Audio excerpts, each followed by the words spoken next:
Will Syracuse pull off an upset tonight?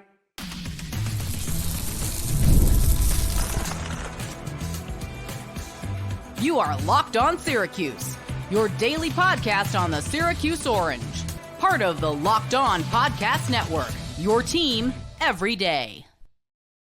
Hello, everyone, and welcome into Locked On Syracuse. I'm Jackson Holzer, and thank you for making us your first listen of every single day here on the Locked On Podcast Network, where it's your team every day, and we are free and available wherever you get your podcasts. And on this week's Bowl Friday, it was pretty simple. The question I asked you guys, Syracuse is playing number 25 UNLV in Vegas tonight, and so I asked you guys the question, is Syracuse football about to pull off its second upset of the year? It was a yes or no question. Simple as that. Cuse enters tonight as a 6.5-point underdog over on FanDuel, and their money line right now is at plus 190. The results are in. There were 258 votes this week on Twitter and on YouTube. A reminder, you can vote on Twitter at @LO_Syracuse and on the YouTube community section of this channel, Locked On Syracuse.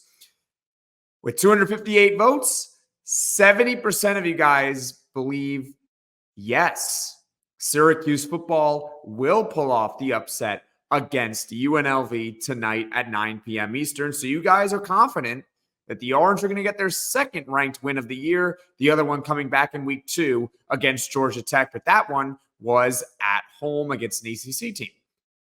Here's where I'm at, all right? I've been waiting all week to give my prediction, and I have been leaning UNLV this entire week. They're a team with a ton of momentum right now. They obviously dealt with a tough situation with Matt Sluka, and they actually came out on the better end of that. They absolutely demolished Fresno State last week, 59-14. So this is not a joke of a team by any means. They're ranked for the first time in program history, right? We had on Jason Kelly. There's a lot of excitement with the program right now of UNLV, so I totally get it, and they're at home. There were a lot of factors, but I'm going to pick Cuse. I don't know. Maybe it's a gut feeling, but I'm going to pick Cuse to pull off an upset in Vegas tonight. First off, I saw a comment from someone when I released the question on Twitter and on YouTube, and that person specifically said that Cuse is not good enough to win this game. My rebuttal to that is, does Syracuse have to play really well to win? Absolutely. This is a ranked opponent on the road. You have to play well to win this game.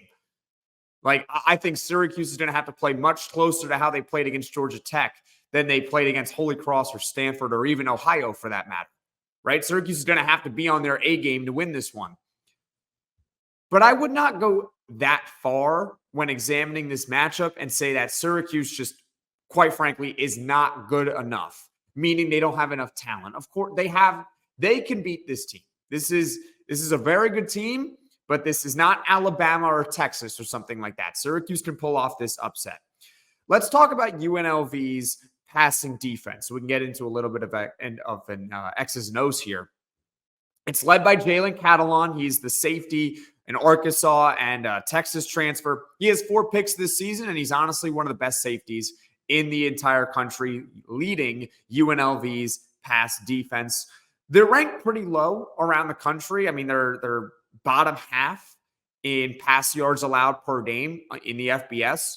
But the big stat for them is pass yards per attempt, which is at 6.3. That is 34th in the country. So that is a very good number for UNLV. However, what I will say is that UNLV has not faced a passing attack that really comes close to Syracuse, which is 3rd in the country right now at over 372 passing yards a game. Here are UNLV's opponents that further demonstrate this point. And just remember, there are 134 FBS teams, okay? In week 1, they faced Houston, and they beat Houston pretty good. Houston right now is 121st in pass offense. So they're not exactly elite there, right? Their second game was against Utah Tech.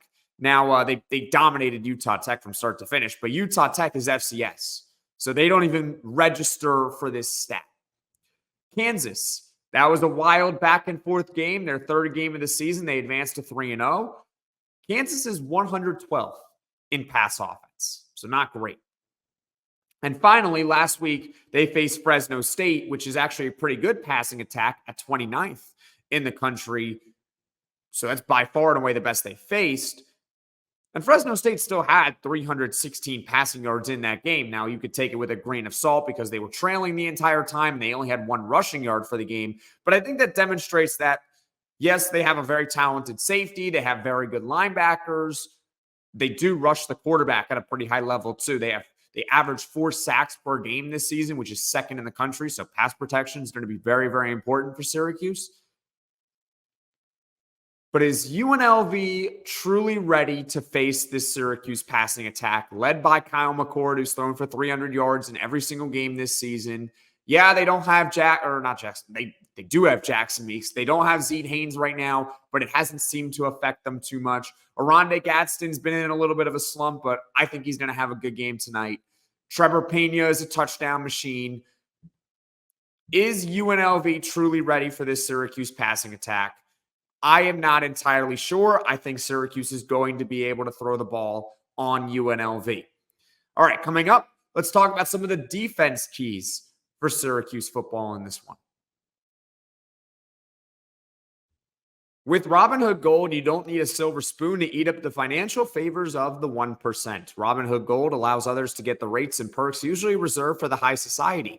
Now, the resourceful individual with Robinhood Gold can earn the very liberal rate of 4.5% APY on uninvested cash, receive unlimited 1% deposit bonuses, and be rewarded with a handsome 3% retirement boost on an IRA account. Robinhood Gold provides the privileges of a high net worth for any net worth, and these generous benefits are now available for only $5 a month. The new gold standard is here with Robinhood Gold. Sign up at Robinhood.com/gold. Terms apply for product-specific disclosures. Visit Robinhood.com/gold. Investing involves risk. Rate may change. Gold membership is offered by Robinhood Gold, LLC. I love going to live sporting events, and it doesn't really matter what the sport is.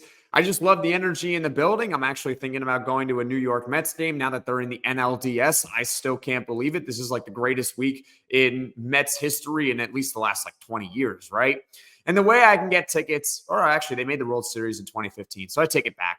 And the way I get tickets for games, though, is by using Gametime. Gametime is a new feature called Gametime Picks that makes getting tickets for your favorite live events even easier. Gametime Picks filters out the fluff to show you only incredible deals on great seats, so you don't have to waste time searching through thousands of tickets. My favorite feature is the curated deals. Curation makes it easier to save more on sports, concerts, comedy, theater, etc. Take the guesswork out of buying concert tickets with Gametime. Download the Gametime app, create an account, and use code LOCKEDONCollege for $20 off your first purchase. Terms apply. Again, create an account, redeem code LOCKEDONCollege, LOCKEDONCOLLEGE for $20 off. Download Gametime today. Last minute tickets, lowest price guaranteed. Biggest key for Syracuse on defense in this game in order for the Orange to pull off an upset, which, by the way, on this week's Bowl Friday, 70% of you guys that voted said that Syracuse will pull off the upset. I am in agreement with you all. I think Syracuse will find a way to win this game. I don't know. Maybe it's just a gut feeling, but I have a good feeling about this one. All right, on defense. Can you please double team Ricky White III as much as you possibly can? I understand that there are times where you're going to have to single cover him, particularly if you're going to blitz. If Syracuse blitzes, right, 6-7 guys potentially, that leaves Ricky White one-on-one. Ricky White is the dangerous All-American wide receiver on UNLV. He is number 11. In 2023, White was a first-team All-American, like I just mentioned, with 1,483 yards. That was third in the country, and that was only behind Roma Dunze and Malik Neighbors. Now, you guys may have heard of Roma Dunze and Malik Neighbors, and if you haven't heard of them, they were both top 10 picks in the most recent NFL draft. So pretty good company for Ricky White to be in the ballpark of Roma Dunze and Malik Neighbors.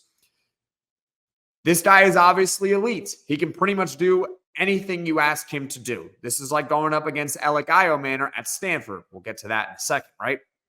In 2024, get this. In 2024, Ricky White has 20 catches in 4 games. So that's 5 catches a game. That's okay. That's a solid total. I mean, that would equate to about 70 catches in the regular season. That's pretty good.